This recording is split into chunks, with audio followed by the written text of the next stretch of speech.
মহিলারা মার্কেটে গিয়ে দোকানদারের সাথে যেভাবে মিষ্টি মিষ্টি ভাষায় কথা বলে, যদি এই কথাগুলো তার স্বামী, শ্বশুর, শাশুড়ি সাথে বলতো, তাহলে সংসারে শান্তির বন্যা বয়ে যেত।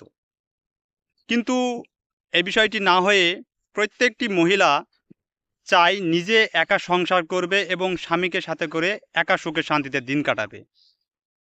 শ্বশুর শাশুড়িকে যে দেখতে হবে এ বিষয়টি কারোর মাথায় থাকে না। প্রত্যেকটি মেয়ের ভিতরেই কিন্তু এই চিন্তাটা বিরাজ করে।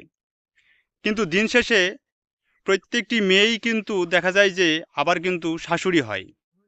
তারপরেও তাদের ভিতরে এই বোধটা কাজ করে না যে একদিন সেও কিন্তু শাশুড়ি হবে, তার ছেলের বউ কিন্তু এসে তাকে এই একই অবস্থা করবে।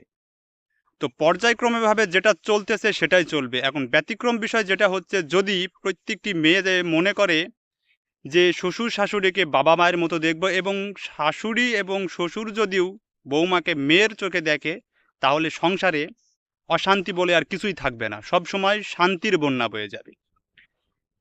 আর বর্তমানে বাজারে, দোকানে মেয়েদের সংখ্যাই বেশি, কারণ সেখানে তারা নিজেরে মার্কেট করতে বেশি পছন্দ করে, স্বামীরা খুব কম সংখ্যক সেখানে যেয়ে থাকে।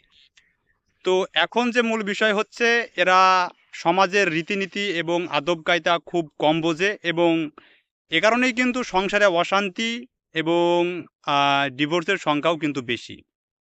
তবে মূল যে বিষয় সেটা হচ্ছে, প্রত্যেকটি মেয়ের উচিত তার ভবিষ্যৎ চিন্তা করে বর্তমান কাজগুলো করা। তার কারণ বাজারে গিয়ে অন্য পরপুরুষের সাথে ঢোলাঢুলি করে মিষ্টি কথা বলে দেখা যায় যে পোশাক কিনছে, কিন্তু বাড়িতে স্বামী, শ্বশুর শাশুড়ি এবং যদি ছোট ভাই থাকে তাদের সাথে কিন্তু ভালো ব্যবহার করছে না। এতে সংসারে অশান্তি তৈরি হচ্ছে।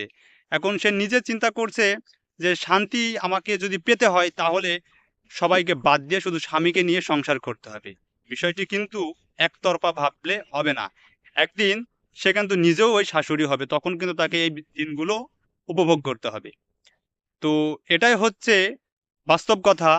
তো শুধু নিজের চিন্তা করলেই হবে না, ভবিষ্যতে তুমি কিন্তু তোমার কর্মের ফল পাবে। তাই নিজেকে সংশোধন করে নাও।